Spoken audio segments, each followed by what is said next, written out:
Hello guys, আসসালামু আলাইকুম। বাজরিকের ফাঁকি আর খরগোশের কি কাজ করব আজকে সেটাই দেখাবো। তো আপনারা আমার সাথেই থাকুন। আমার বাজরিকের ফাঁকির জন্য তুলসী পাতা আনতে হবে, কারণ তুলসী পাতা খাওয়ার পর বাজরিকের ফাঁকির শরীর অনেক ঠান্ডা থাকে, অনেক সুস্থ থাকে তারা।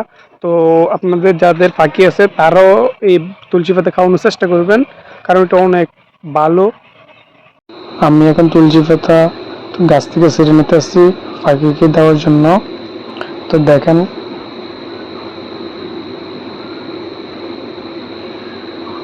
এখন আমি তুলসী পাতা দিয়ে দিলাম।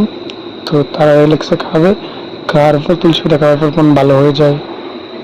তো আজকে আমার খরগোশের জন্য আমি কিছু ঘাস নিতে এসেছি। তো আমার সাথেই থাকুন।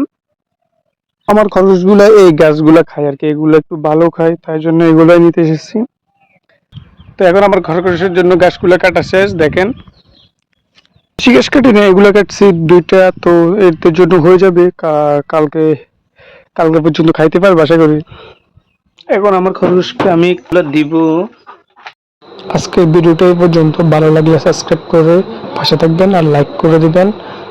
একটা ভিডিও এডিট করতে অনেক কষ্ট, প্লিজ গাইস লাইক করে দিবেন।